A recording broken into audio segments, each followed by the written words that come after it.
Shalom, Om Swastiastu, salam kebajikan bagi kita semua dimanapun kita berada. Pada saat ini, kiranya kita semua tetap berada dalam keadaan sehat dan apapun yang merupakan aktivitas kita sepanjang hari ini, kiranya Tuhan Yesus memberkati kita semua. Dan kembali berjumpa lagi di channel Gereja YouTube dan Leonardo Sirait. Dengan saya di sini ya, Leonardo Sirait. Terima kasih buat teman-teman, saudara-saudara semua dan juga para sahabat yang sudah mendukung perkembangan channel ini dengan setia, dan kiranya kita tetap menggunakannya untuk menjadi berkat bagi semua orang. Saudara sebangsa dan setanah air Indonesia. Nah, saudara-saudaraku, pada video kali ini saya akan membagikan kepada kita semua video yang bisa menjadi berkat, video kesaksian yang sangat luar biasa. Semoga dengan video ini kita dibenarkan dan kita dimenangkan dan kita menjadi berkat dan berdampak. Mari kita sama-sama nonton video berikut ini. Dari Nusa Tenggara Timur, tetapi sekarang kami merantau di Pulau Jawa ya, di Surabaya, atau tempatnya kami sekarang menempati di Kota Baru Triorejo Gresik ya saudaraku ya. Baik, awal mula kami bisa mengenal Tuhan Yesus lebih baik saudaraku,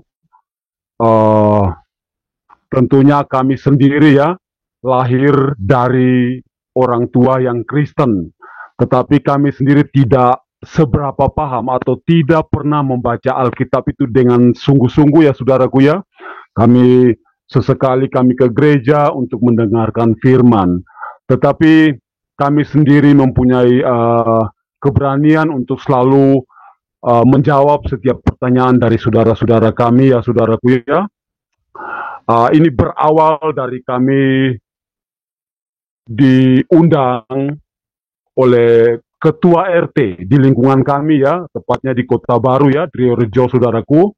Kami diundang jam 7 pagi untuk datang ke rumahnya Pak RT.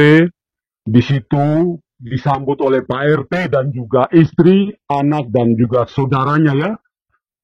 Kami datang ke sana bersama dengan keponakan kami yang perempuan, karena waktu itu keponakan kami juga libur ya, masih menunggu waktu untuk bekerja, jadi dia menemani kami ke tempatnya Pak RT. Nah, pada saat itu kami diajak untuk diskusi tentang firman kebenaran yang ada di dalam Injil ini saudaraku ya. Kami diskusi mulai dari jam 7 sampai dengan jam 12 siang saudaraku.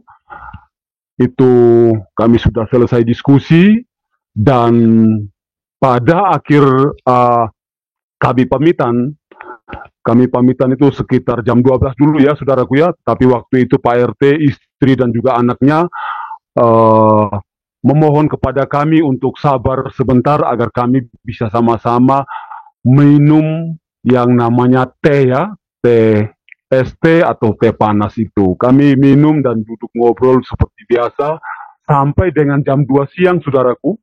Jam 2 siang kami pamitan. Kami pamitan dari rumahnya Pak RT, kami izin untuk pulang.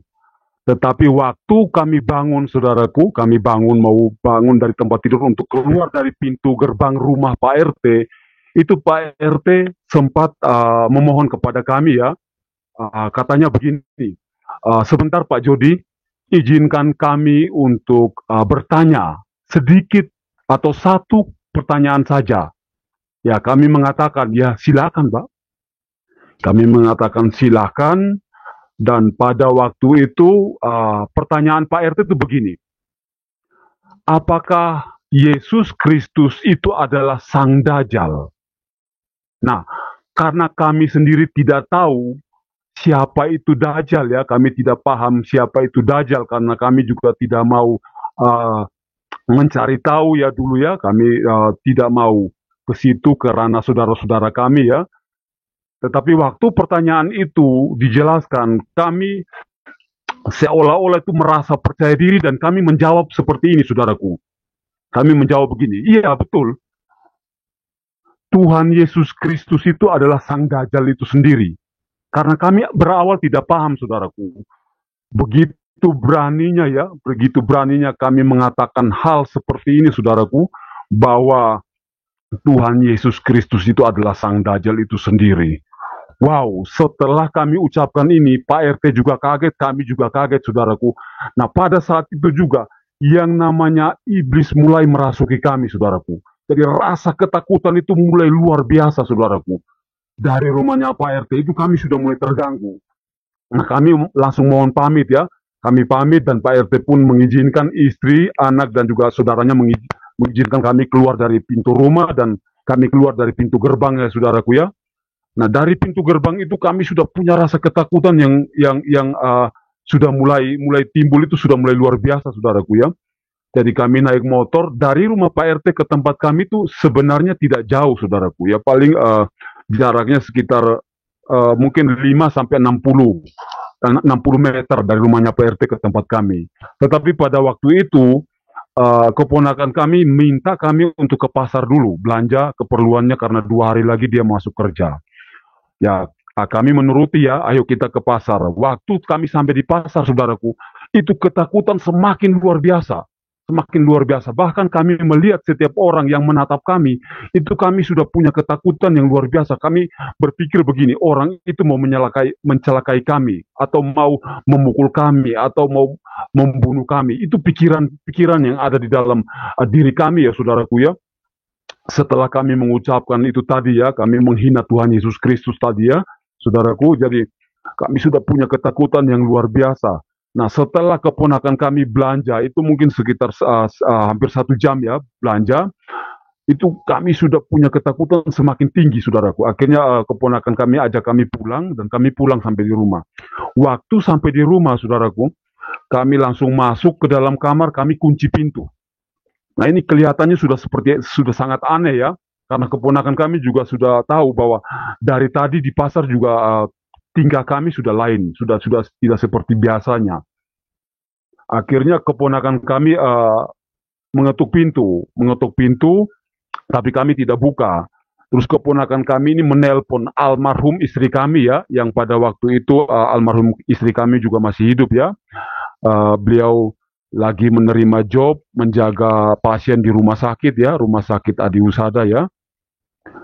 Nah, jadi keponakan kami menelpon istri kami dan istri kami pun kepingin berbicara dengan kami, saudaraku ya, kepingin berbicara karena sudah sangat aneh yang kami tunjukkan kepada keponakan ini sudah sangat aneh menurut keponakan kami ya. Istri kami juga minta untuk berbicara, kami tidak mau. Kami tetap tidak mau dan kami menutup pintu. Itu ketakutan semakin luar biasa, saudaraku. Nah, berjalannya waktu itu sekitar jam setengah 7 itu kami sudah mulai ada punya pikiran untuk menghabisi diri kami sendiri ya, saudaraku ya. Kami ingin menghabisi diri kami sendiri, kami kepingin mati, bilang begitu ya, karena ketakutan yang luar biasa ini. Sang iblis ini menyerang kami itu sangat luar biasa, saudaraku. Akhirnya jam 7 kurang, mungkin kurang 5 menit, saudaraku ya. Karena waktu itu kami juga tidak tahu persis kejadian ini, hanya keponakan kami yang menceritakan bahwa itu waktu kami buka pintu, itu sudah hampir jam 7. Ya, mungkin jam 7 kurang 5. Jadi waktu kami buka pintu, itu keponakan langsung bilang, ini mama mau bicara, atau istri kami ingin bicara dengan kami ya. Tetapi kami menolak dan kami ke dapur. Kami ke dapur, terus kami langsung mengambil pisau dan parang itu, saudaraku, untuk menghabisi diri kami sendiri, saudaraku. Kami masuk lagi ke dalam kamar, kami kunci pintu itu rapat-rapat, dan pada saat itu pun karena ketakutan sudah semakin tinggi, kami melakukan hal seperti itu, saudaraku. Kami menghabisi diri kami sendiri, tetapi karena waktu itu Tuhan Yesus masih mengasihi kami, saudaraku ya, Tuhan Yesus berbicara, suara itu muncul sangat jelas, saudaraku. Bilang begini, anakku, bangunlah, bangun dan pergilah ke rumah sakit, karena engkau masih tetap hidup dan engkau akan bersaksi untuk namaku. Aku mengasihimu dan bangun, pergilah ke rumah sakit. Waktu itu saudaraku kami bangun, saudaraku kami buka pintu, itu saudaraku keponakan kami itu kaget karena lihat apa yang terjadi, itu sangat kaget saudaraku ya. Ini di sini kami tidak bisa cerita secara formal ya, secara jelas kejadiannya seperti apa. Itu apa namanya, takut nanti di Bennett atau apa ya sama ini ya. Jadi kami tidak bisa menjelaskan secara detail ya. Tetapi waktu keponakan kami melihat kami, dia takut saudaraku. Dia takut, langsung dia lari ke saudara kami, mungkin sekitar 100 meter dari tempat kami, dan dia minta bantuan ya. Tetapi saudara kami itu satu pulau, bukan saudara kandung, hanya saudara dari sana ya, dari NTT ya. Saudara kami itu lari ke tempatnya Pak RT. Nah, kami juga ambil motor, kami setir motor itu sendiri, saudaraku. Kami setir motor sendiri dan kami langsung ke tempatnya Pak RT. Nah, di tempatnya Pak RT kami berpapasan dengan saudara kami yang tadi, keponakan kami ke sana untuk minta bantuan.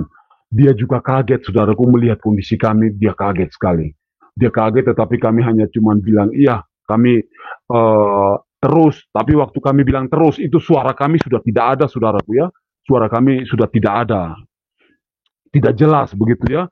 Terus kami langsung lewat dari rumahnya Pak RT dan kami pun bertemu dengan keponakan kami yang minta bantuan tadi. Kami suruh naik, ayo naik di motor. Keponakan kami tanya, mau kemana Bapak ini? Kita ke rumah, nanti sampai di rumah, ambil tasmu, terus ambil keperluanmu, kita mau ke rumah sakit nih. Iya Bapak. Nah, kami sampai di rumah, kami suruh keponakan turun dan keponakan kami ambil tas keperluannya dia dan kami pun berangkat ke rumah sakit. Nah, kami berangkat dari rumah sakit ini saudaraku, dari rumah kami ya, Trio Rejo ya, sampai ke rumah sakit RKZ saudaraku ya. Begitu jauh ya, tetapi kami yang menyetir motor itu sendiri saudaraku. Kami membonceng keponakan kami dan kami berangkat. Dan puji Tuhan saudaraku, sepanjang perjalanan kami dituntun ya oleh Roh Kudus.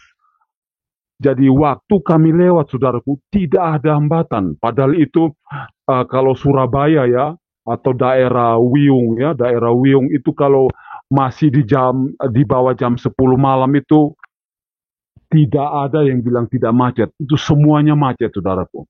Tetapi puji Tuhan, waktu kami berangkat dari tempat kami, Drio Rejo ke rumah sakit RKZ, melewati Wiyung itu tadi, saudaraku, itu tidak ada hambatan. Bahkan lampu merah pun juga tidak ada. Kami terus menerabas, terus. Tidak ada hambatan sama sekali. Motor kami pun juga tidak berhenti. Memang sepanjang jalan ada rumah sakit, saudaraku. Tetapi waktu keponakan kami berteriak, Bapak ini ada rumah sakit, kita berhenti di sini. Tetapi motornya tidak mau berhenti, saudaraku. Seperti dituntun ya. Jadi kami tidak bisa berhenti. Kami langsung terus sampai di rumah sakit RKZ. Nah, sampai di rumah sakit RKZ, kami parkir di IGD, saudaraku. Waktu kami parkir itu semuanya pada kaget di situ. Puji Tuhan ya. Mereka kaget bilang, wow ini apa yang terjadi ya. Dan mereka membawa kami ke ruangan khusus ya, ruangan khusus untuk dioperasi waktu itu ya.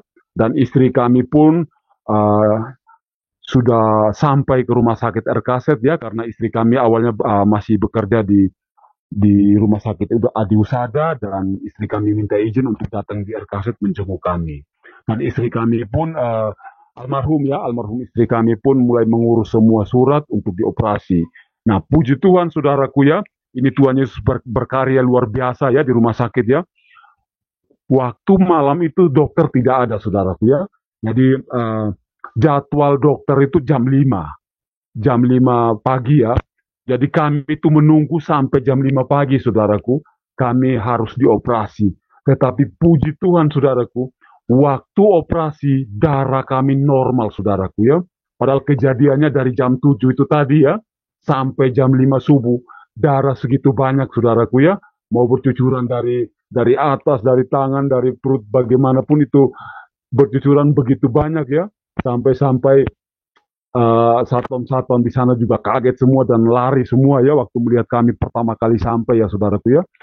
Nah itu sangat luar biasa ya saudaraku, Tuhan Yesus berkarya di situ sangat luar biasa. Waktu dokter mengecek darah kami itu jam 5 ya, jam 5 persediaan untuk operasi ya, itu darah kami normal, saudaraku.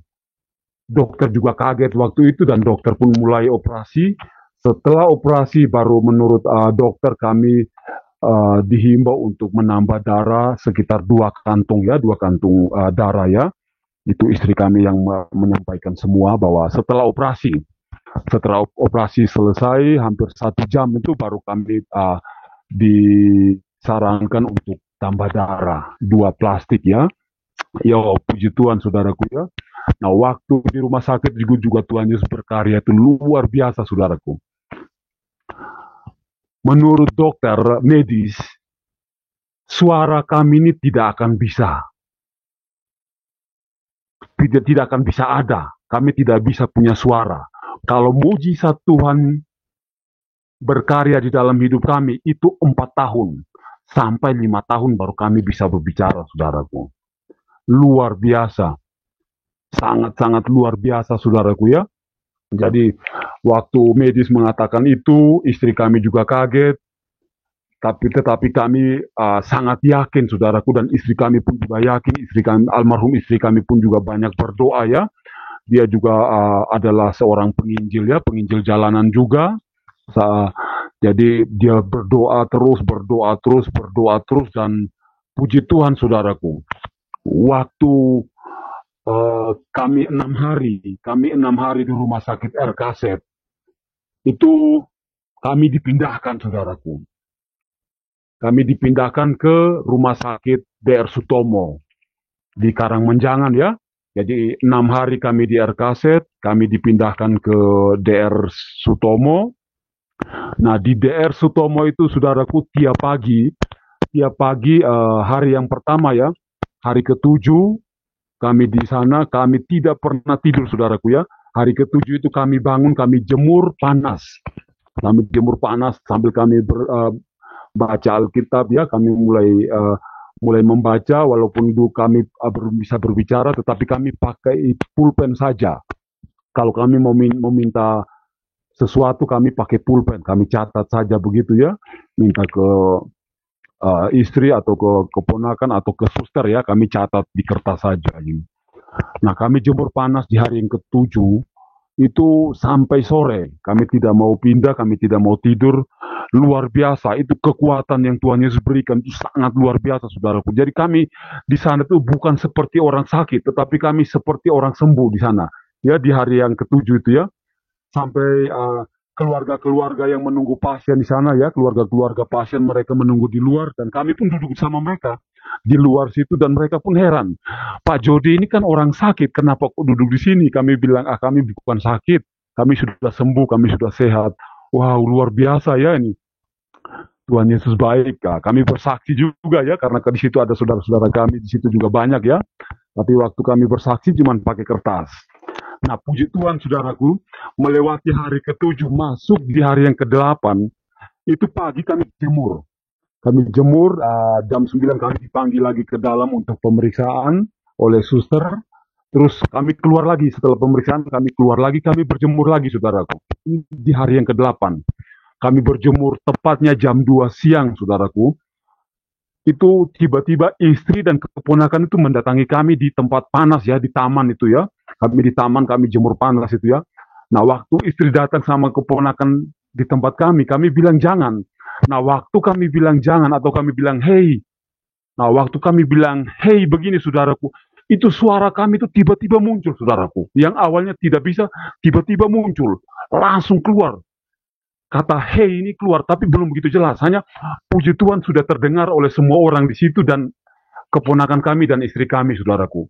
Jadi keponakan kami dan istri kami langsung datang memeluk kami dan berterima kasih. Puji Tuhan, terima kasih banyak Tuhan Yesus, terima kasih banyak. Suara suami kami sudah kembali. Suami kami sudah bisa berbicara walaupun belum jelas. Nah itu kami semakin giat, kami semakin semangat saudaraku, kami semakin percaya bahwa suara kami akan semakin jelas. Kami berbicara terus, tidak pernah berhenti. Kami berbicara terus, puji Tuhan, kami berbicara terus, kami menyanyi haleluya. Kami menyanyi luar biasa dari jam 2 itu saudaraku sampai jam 6.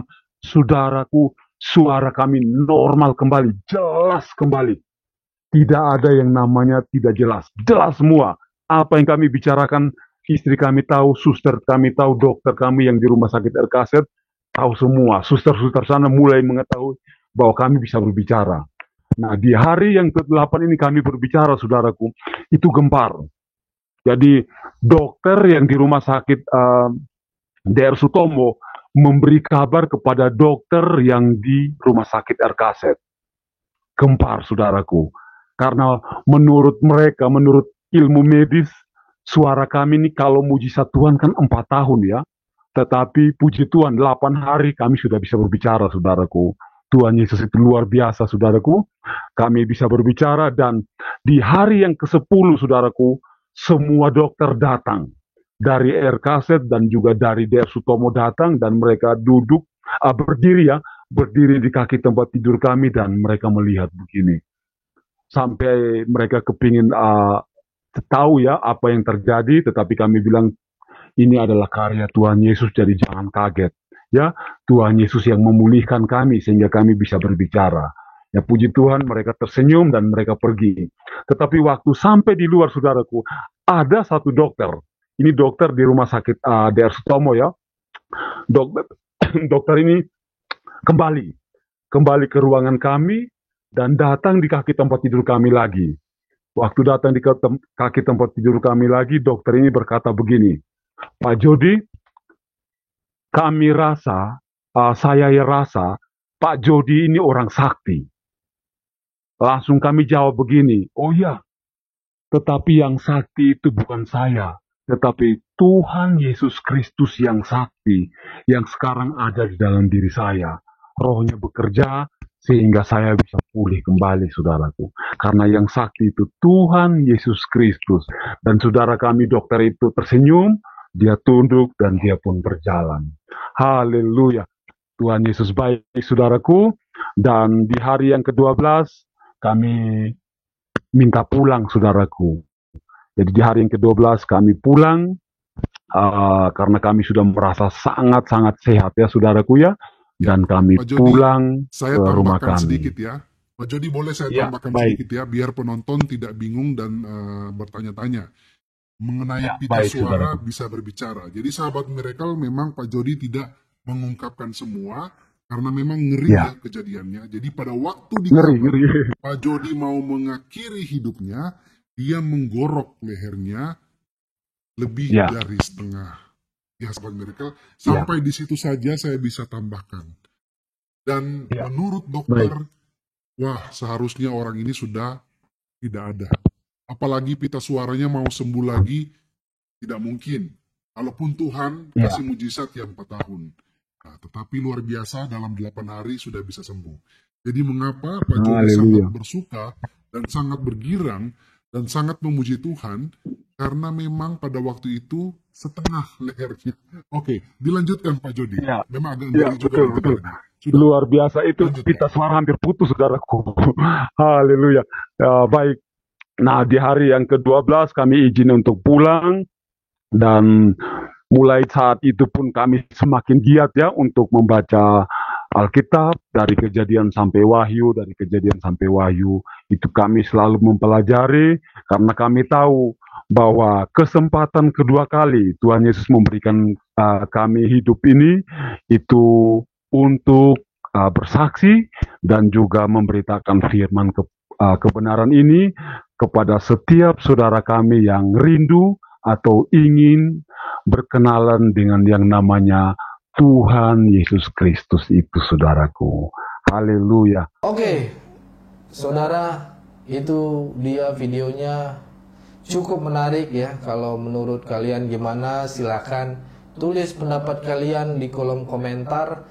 Jangan lupa like dan subscribe channel ini untuk informasi update dan menarik lainnya. Saya perlu kasih tahu dulu saudara-saudara, gereja YouTube ini mengenai kegiatan kemarin ya saudara-saudara, yaitu mengenai membantu pertumbuhan gereja, membantu jemaat-jemaat yang ada di daerah. Sebagai sesama manusia, kita saling mendukung. Terima kasih bagi Bapak Ibu semua yang sudah dukung kegiatan pelayanan kita, yang sudah ikut mendoakan atau namanya ikut berdonasi. Tuhan berkati saudara-saudara. Dukung terus semuanya program kegiatan pelayanan gereja YouTube, karena gereja YouTube ini masih banyak program. Bahkan kita ada program membangun gereja di pelosok-pelosok, tempat ibadah yang tadinya tidak layak gitu ya. Kita coba untuk kemas bagaimana tempat ibadah tersebut bisa layak untuk dikatakan tempat ibadah. Banyak saudara, tempat-tempat ibadah di pedesaan tidak layak, bahkan bisa dibilang tidak pantas dibilang tempat ibadah ya, membahayakan jemaat. Maka dari itu kami gerakan gereja YouTube membuat sebuah CMG, gerakan membangun gereja. Tugasnya CMC ini banyak saudara. Salah satunya selain membangun wujud atau raga gereja, atau bisa dibilang fisik layak di gereja gitu ya, fisiknya gereja gitu, dinding seperti itu ya. Selain itu mencoba untuk sampai ke legalitas perizinan gereja tersebut. Jadi selama ini kan banyak sekali gereja ditutup karena alasan IMB atau alasan gak punya izin dari SKB 2 Menteri. Kita bantu agar gereja-gereja yang tidak memiliki izin gereja bisa sepantasnya layak untuk perizinannya. Nah, kalau mau tahu kegiatan kita, mau tahu sampai mana proses kinerja gereja YouTube, ayo jadi member gereja YouTube, menjadi member gereja. Karena kalau saudara jadi member di gereja YouTube, saudara bisa melihat video kegiatan kami di pedesaan, di tempat terpencil.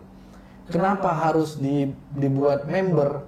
Karena kita khawatir juga saudara disalahartikan dan disalahgunakan oleh orang yang tidak bertanggung jawab. Maka dari itu tim gereja YouTube juga mau untuk melayani ini dianggap spesial dan tidak mau diumbar-umbarkan. Biarkan pelayanan ini untuk benar-benar murni untuk memuliakan nama Tuhan. Gimana caranya bergabung dan menjadi member? Saudara bisa klik tombol bertulisan terima kasih, dan di situ saudara bisa klik nominal dan klik kirim melalui via apa. Yuk jadilah member. Kalau sudah jadi member, saudara berarti sangat mendukung dan ambil bagian dalam semua pelayanan di gereja YouTube. Selain itu, saudara bisa berdonasi untuk pelayanan ini. Atau saudara mau memberkati di nomor rekening yayasan kami, bisa ada kolom di kolom deskripsi setiap video kami. Karena gereja YouTube juga tentu butuh dukungan dana Bapak Ibu, saudara sekalian. Tapi ingat, kepada saudara-saudara yang tergerak hatinya ya, untuk ikut membantu pelayanan gereja YouTube, segenap keluarga besar gereja YouTube mengucapkan terima kasih. Tuhan Yesus memberkati. Saudara-saudara, ada yang nanya berapa bisa dukung untuk kegiatan pelayanan kita di daerah ini. Saudara-saudara, untuk mendukung berapapun bisa. Di sini ayo bergandengan tangan. Mau 5.000 bisa, 10.000 bisa, 20.000 bisa, dan seterusnya. Tentunya akan sangat berdampak bila pada akhirnya kita sama-sama melakukannya. Ya, sama-sama bergandengan tangan. Jadi, mari Bapak Ibu, saudara gereja YouTube, mari dukung. Saya percaya apa yang ditabur oleh Bapak Ibu tentu akan Bapak Ibu dapatkan sendiri. Seperti yang Alkitab katakan bahwa tak pernah orang yang rajin memberi menjadi miskin, justru akan menjadi berkat banyak orang. Dan pastinya tiada berkesudahan Bapak Ibu dan saudara-saudara gereja YouTube tidak mengalami kekurangannya, karena sumber berkat itu Tuhan sendiri. Dan tentu orang yang sering memberkati juga akan senantiasa diberkati, karena Alkitab bilang barang siapa yang menabur kepada gereja-gerejanya pun juga akan diberikan tuaian. Dia juga akan menuai. Ingat, menabur banyak, menuai banyak. Menabur sedikit, menuai sedikit. Saudara-saudara gereja YouTube, tapi poin pentingnya adalah apa yang bisa kita buat, apa yang bisa kita bangun, apa yang bisa kita bantu, itulah yang paling penting. Mari saling bahu-membahu untuk pelayanan ini. Oke, Bapak Ibu, Saudara, gereja YouTube semuanya itu mengenai kegiatan GMG, Gerakan Membangun Gereja. Kalau saudara tempat gereja atau saudara punya gereja belum layak 50% paling tidak, dan gereja itu ada di sekitar saudara, saudara bisa infokan ke kami atau hubungi nomor yang ada di deskripsi. Nanti tim kita akan follow up, karena sudah ada beberapa gereja sudah kita laksanakan juga. Jangan malu, karena ini demi kebaikan kita bersama, demi nama Tuhan dimuliakan. Kalau ada yang tanya dari mana sumber dananya, Tuhan pasti sediakan.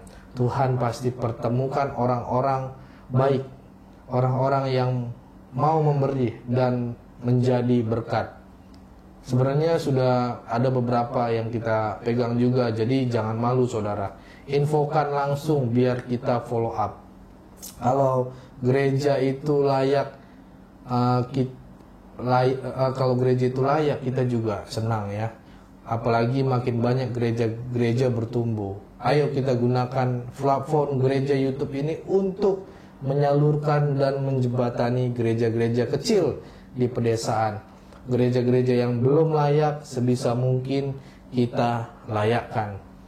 Itulah program tahun ini dari gereja YouTube. Kalau tahun kemarin kita memang temanya penuaian jiwa, tapi kalau jiwa sudah dicari tapi tempatnya tidak ada, ya sama aja omong kosong ya. Maka dari itu kita terus bergerak dan berjalan untuk terus maju dan berkembang. Ayo jadi berkat, ayo berdampak. Jangan cuman buat sekedar tontonan, tapi bisa jadi tuntunan. Itu ya saudara, itu yang bisa saya sampaikan. Terima kasih, salam toleransi. Tuhan Yesus memberkati kita semua. God bless.